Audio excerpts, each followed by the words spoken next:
El 2018 es un año con elecciones presidenciales en varios países de Latinoamérica, entre ellos México.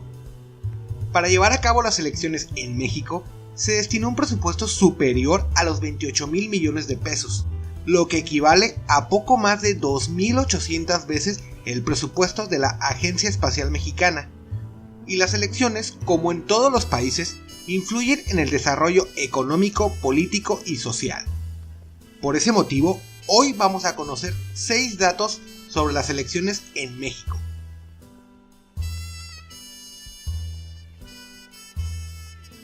Las primeras elecciones del México independiente se celebraron en 1824.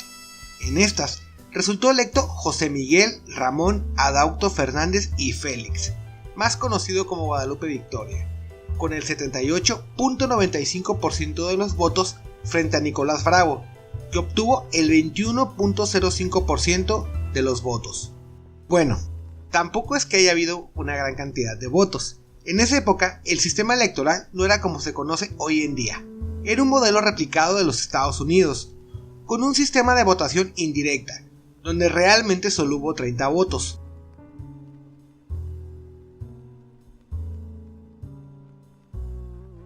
En México, los partidos políticos son quienes por años mantuvieron el monopolio para las candidaturas.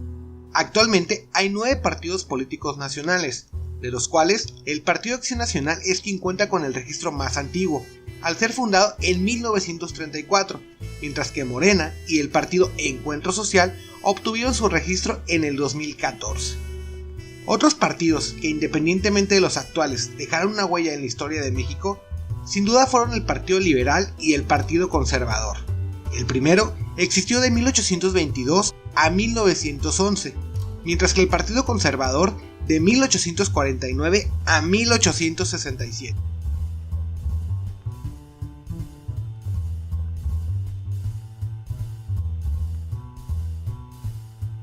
De 1950 hasta 1994, la Comisión Federal Electoral era el órgano encargado de gestionar y controlar los procesos electorales en el país. Fue un órgano dependiente de la Secretaría de Gobernación, que se integraba por un comisionado del Poder Ejecutivo, el secretario de Gobernación, quien era el presidente de la comisión, así como de un diputado y un senador que representaban al Poder Legislativo. Además, un representante de cada partido político y un notario público que se desempeñaba como secretario. Pero los resultados electorales tan polémicos y cuestionables de 1988 hicieron necesaria una reforma electoral, y así dio nacimiento al Instituto Federal Electoral el 11 de octubre de 1990. El IFE fue la mayor autoridad administrativa en materia electoral. Se encargó de realizar las elecciones a presidente de la República, diputados y senadores, aunque en un principio tampoco fue tan autónomo, ya que dependía directamente del Estado. Fue hasta 1994, durante el mandato de Ernesto Zedillo, que realizó una reforma al respecto. En 1997, el IFE fue presidido por primera vez por un ciudadano, en ese entonces Emilio Chaifet. También en ese mismo año se organizó la elección federal, donde por primera vez el PRI perdería la mayoría en el Congreso, y 3 años después, las elecciones donde por primera vez en su historia perdería la presidencia ante el candidato de Acción Nacional, Vicente Fox. El 4 de abril de 2014 se crea el Instituto Nacional Electoral, en sustitución del IFE, y es el actual encargado de realizar las elecciones en todo el país.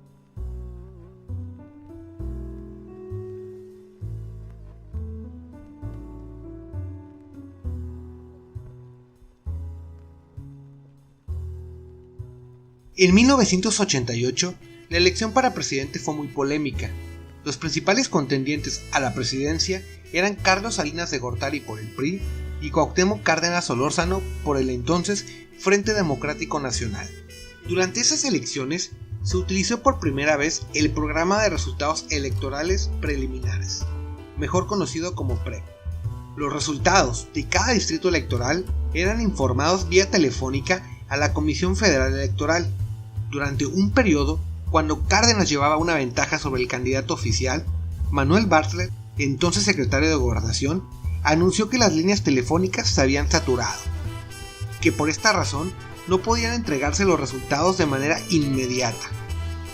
Posteriormente, a la medianoche, el presidente del PRI declaraba la victoria de Carlos Salinas de Gortari, lo que desató una crisis política similar a la de 2006.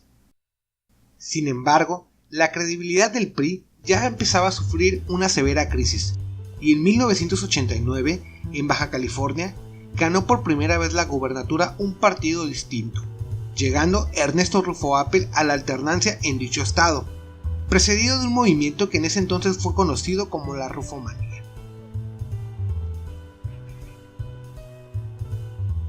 Pero la llamada alternancia no llegaría hasta el año 2000, donde Vicente Fox Quesada quedara como primer lugar en las elecciones para presidente de la República con una mayoría holgada en los resultados. Aunque la alternancia, en la práctica, no representó el cambio esperado.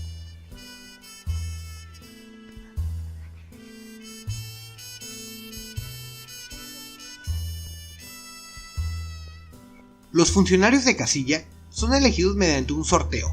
En estas elecciones de 2018, el INE, mediante un sorteo en el mes de enero, determinó que los ciudadanos nacidos en febrero y marzo serán los llamados para integrar las mesas directivas de cada casilla. En un segundo sorteo, se determinó que de los nacidos en este mes serán los que su apellido paterno comience con la letra F, quienes recibirán la invitación por parte del INE.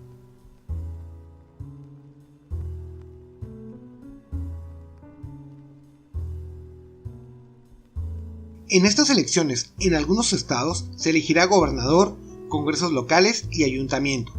En cambio, en el ámbito federal se elegirán a diputados, senadores y presidente de la República. El Congreso de la Unión se comprende de la Cámara de Diputados y la Cámara de Senadores. La Cámara de Diputados está integrada por 500 diputados, pero solo 300 son elegidos de manera directa y los otros 200 se seleccionan de los llamados plurinominales. Mientras que el Senado se comprende de 128 miembros, pero solo 64 son elegidos mediante el voto. Aunque el fin por el que nació la representación proporcional o plurinominal fue el darle voz a los partidos minoritarios, que por su estructura y difusión podían no llegar a tener voz en el poder legislativo, lo cierto es que hoy en día es muy cuestionado el número de legisladores que en total integran ambas cámaras.